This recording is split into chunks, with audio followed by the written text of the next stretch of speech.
I love when my scripture readings work, quite frankly, so well together. And sometimes it's not even planned that way. We've been talking about giants, and I'm wondering if we can have just a little bit of review time, and if you would tell me some of the giants we've talked about, just their names. Noah. Rebecca. Who? Esther. Well, we didn't do Ruth. She's another giant, though. We can talk about her at some point. Joseph. Moses. Abraham. And there's one left. The servant girl. The servant girl. Thank you, Sherry, for sharing that with us last week. If you missed it, it is online, and it is a powerful sermon and testimony. This week, and you know I've been telling you this almost every week, the giants kind of just keep getting bigger and bigger. The servant girl couldn't have been any bigger. But this week's giant is the one that almost every person in this room would have counted on having a sermon about. In fact, most people would say we should have started and ended with this one, and that's all we really needed to know. This giant perhaps should have been first, for he is the giant who slew the giant. He was God's friend, the man after God's own heart, the giant known as David. We know about David. David and I came to a great conclusion that he has a great name. Now we know a lot about David. We know more about David perhaps than any other person in the Bible except maybe Jesus. We know things like, you know what? He was a shepherd. And that means he got his hands dirty. He slept oftentimes, perhaps with his head resting against a sheep's abdomen, where it was soft and warm, and yet incredibly dirty. We know that almost half of the Bible, 1st and 2nd Kings, 1st and 2nd Samuel, 1st and 2nd Chronicles, we know that the book of Psalms, and some of the Proverbs, and some of Isaiah, and some of Jeremiah, and Matthew, Mark, Luke, and John in the New Testament, and the book of Hebrews in the New Testament, all include and are part of David's story. In Sunday school this morning, we actually did a little exercise where I had everybody take their Bibles and partition off the pieces of Scripture that had to do with David, one way or another. And we made the startling discovery, it wasn't really all that startling to me, but some of the people in the class were really amazed, that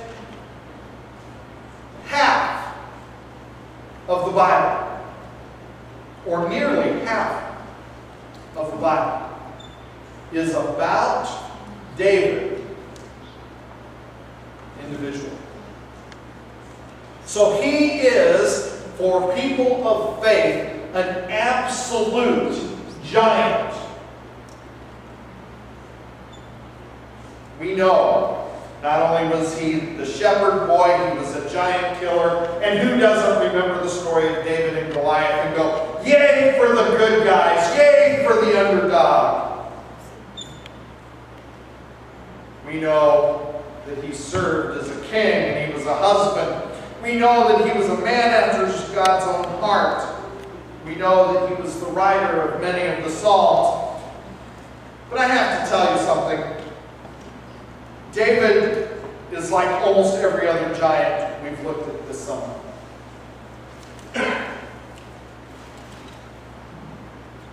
If it was up to us, we would never have chosen David to be our king. Go ahead, take your hand, point at yourself, and say, not me. Not me. Want to know why? Because he was nobody. Want to know how much of a nobody he was? Anybody want to know how much of a nobody he was? No. Okay, he was so much of a nobody that he didn't even get invited to church.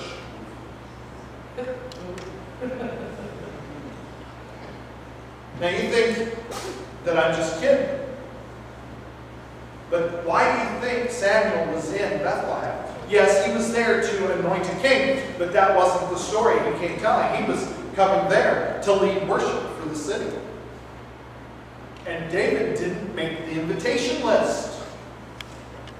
And the invitation was open to the whole community.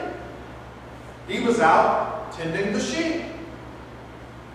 He was the 8th son of Jesse, which, if you know anything about Hebrew rules, regulations, blessings, he didn't get anything.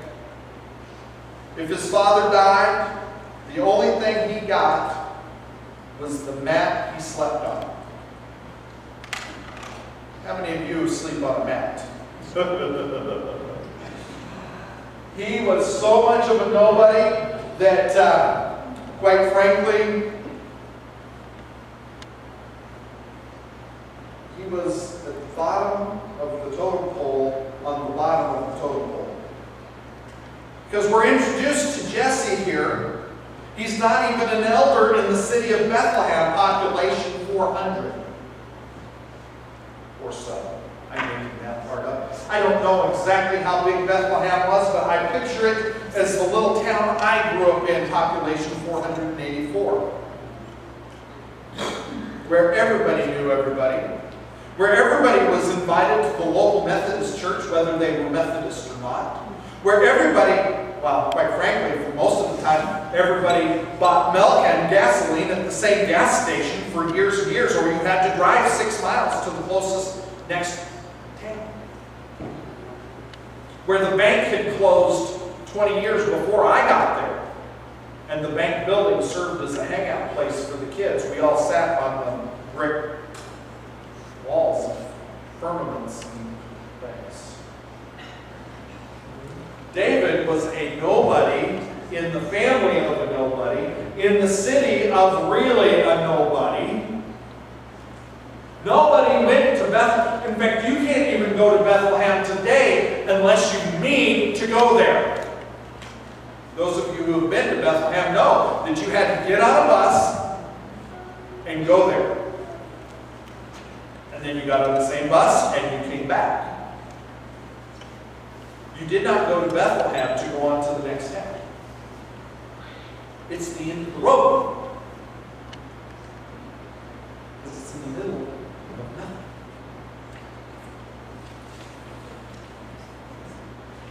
David would not have been our choice, quite frankly, because far too often we as human beings see with the eyes of limitations instead of the eyes of potential.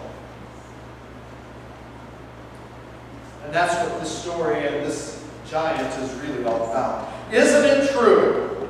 How many here today take one look at someone and say something, "Nope, can't do that. Won't ever happen. No way he or she will ever be able to do that." Any of you ever make those kinds of comments, looking at the people in the world around you? Now, you know the only time that doesn't ever happen? Of course, and I'm stretching the truth because I know that it happens. When a baby's born, haven't you ever held that baby and said, "What if? What can this child be?" And if you see with the eyes of God, you see great things. If you see with the eyes of God, you see possibilities and potential. But if you see with most human eyes, we look at the circumstances around the child and then we decide, well, maybe or maybe not. It is one of the joys or pains of a new baby for us. potential or not. Now, when we think of David, most of us see someone who achieved greatness, who made it to the top of his world, who was a great warrior, a great musician, the greatest of all kings.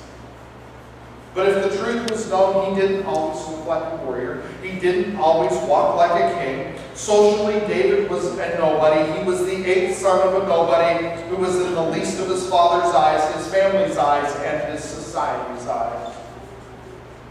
Think for a moment how others saw and treated David. If you were Jesse, you didn't even invite him to worship.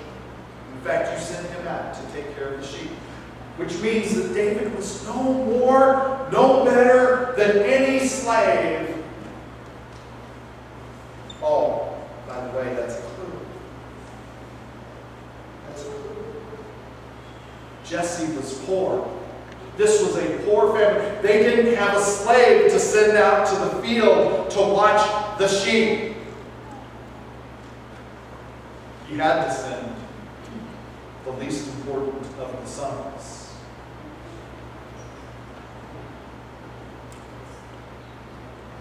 Now, Jesse was probably very excited that Samuel was coming in order to worship. And he was probably excited when the elders invited everyone to come in. And 1 Samuel 16 even makes a big deal that Samuel consecrated the village elders and the people coming. And Jesse.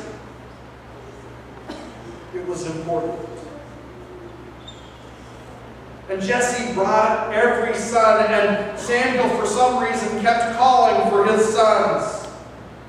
There's great debate over whether or not Samuel knew what was going on, other than the fact that he knew that it must be important because the judge and prophet Samuel had come to town and wanted to see his sons. And you see, there's only two reasons for Samuel to come and to ask for your sons to walk by. It means that God has called one of your sons to something. And if you're Samuel, there's only two things that it could be, really. It could be to be his replacement as judge, or it could be to be the next king. So here they come, each son. Eliab and Abinadab, and I'm sorry for reading about all those names in those scripture lines.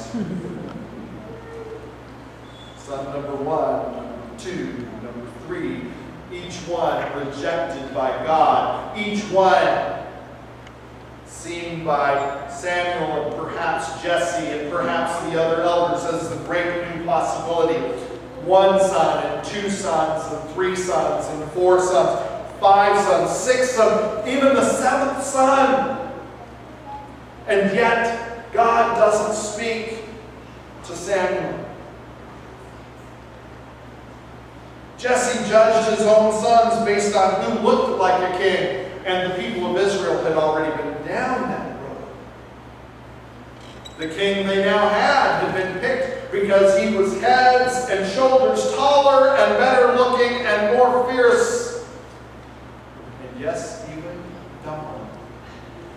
Just so you know, he was chosen as he was searching for his father's donkey. How hard is it to lose a donkey? Hard. And so they chose Saul because he was tall, he was good looking, and God blessed him. God blessed him with great success until things started to go against him. And then it was time to replace him. Jesse judged his own sons based on who looked like a king. Who among us has done that very thing? Haven't we all at one time or another looked at some and said, no, they're not pretty enough. They're not handsome enough. I was enthralled by the royal wedding this year. I heard the same commentator say something along the lines of, Kate looks like a princess. And I remember, and they played a tape of the same commentator saying the same thing years earlier about Princess Diana. To be a princess, you have to look like a princess. To be a king, in our eyes and in our sight, you have to look like a king.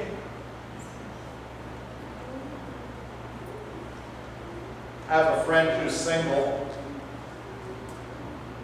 She told me she started dating a nice man. And she says, he really was a nice man. She says, I wanted to date him longer. So I asked the very pastoral thing. I said, well, why didn't you? And she said, and did not blink, and I about fell out of the chair at Panera I was sitting in.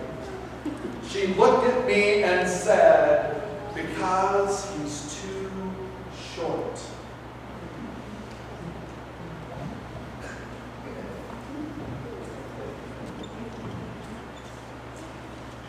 I think she may have missed out on a great guy. But he was too short.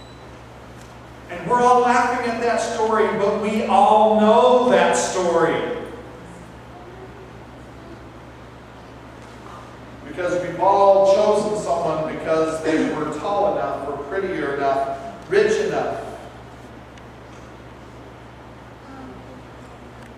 And it wasn't just Jesse who disagreed with the calling process. His brothers, I guarantee you, those 7 brothers were not happy that they were passed over for David. Want to know something else? He wasn't good enough for King Saul either. Remember, David went off to fight Goliath. He went down and he went to Saul and said, I'll fight the giant. And Saul looked at him and said, are you kidding? You have no experience. You have no height. You have no weapons. You have no hope. Want to know something else? Goliath didn't think David had it in him either. He looked down when David came and said, I will fight you in the name of the Lord. Goliath looked down and said, you are nothing but a dog, and I'm going to feed you to my pit bulls.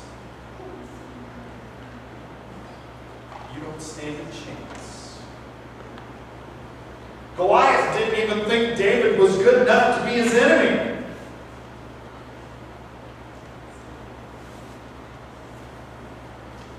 David had every reason to think that his life was to be only as a shepherd in the hills of Israel. For at every point he faced opposition. His family, his king, and his enemies. I don't know who else that leaves.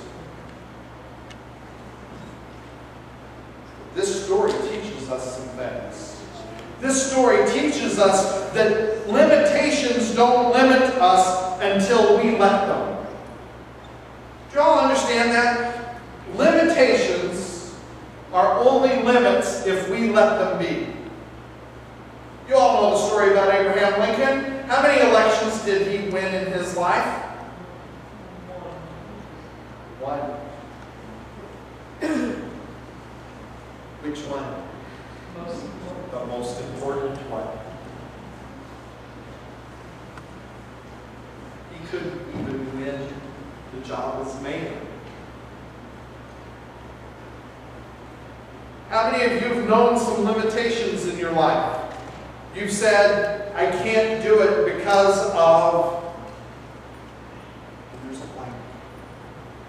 Because each one of us can fill in that blank, can't we?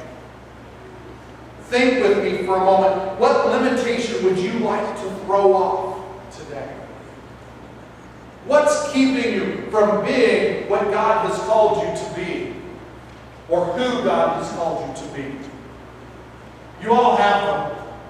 We all have limitations. Some of you go, my kids keep me from doing what I want to do. Some of the kids in the room might say, my parents keep me from doing what I want to do. It's amazing how that two-way street works. But we all have limitations. How many of you have enough money to do everything you want to do? I never have enough money to invest in the stock market. I'll never have enough money to have a good retirement. Isn't it true? We say statements like that all the time, and those become our limitations.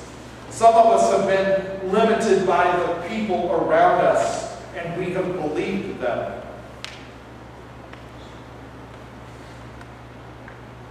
David teaches us that limitations are only limits if we let them be. And our world around us is filled with people who are great examples that that's true. The second thing that David teaches us is to not try to be someone else when others impose limitations on you. Who has God really called you to be? What has God called you to do? Sheila and I were blessed overnight. It was kind of cool and fun. My nephew Aaron, he's the same age as Rachel. He's on his way to seminary in Tennessee. He's on a 4-day drive from Oregon to Tennessee, Johnson City. And they arrived last night at 9 o'clock, and they left this morning about 7, 8 o'clock, somewhere. It was so fun to listen to this young man who I have watched grow up into the ministry. Because he sees nothing but potential. Nothing but opportunity. The third thing that David teaches us is that when you rise to your potential, when you cast off the limits, when you live like God has called you to live, you inspire others to do the same. Are you inspiring? And this is a great question. Are you inspiring someone to live differently? To be different? To be greater? To have more hope? You see, you can simply do this by starting to live up to your own potential. And this is true not only for you as an individual, not only for me as an individual, but it is true for us as a church as well. Do you know I've heard people in this congregation say, we're never going to be anything but a little tiny church. And it breaks my heart. I've heard people in this congregation say things like, we're never going to change anybody's life. And I've cried over that because it's not true. It's not true. This church changes people's lives every single day. This church has the opportunity to make a difference in our world every day. This church has the opportunity and potential and promise and the obligation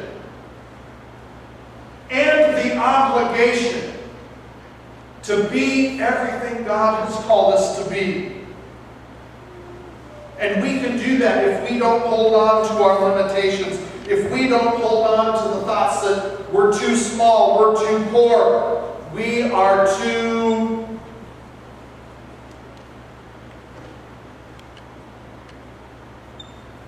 Are any of you filling in that block? Are any of you filling in that blank? Have you filled in that blank, that master? We are too... Of course, if you're a visitor or a guest here, you may not know our history, and that's a good thing. We don't want you to know.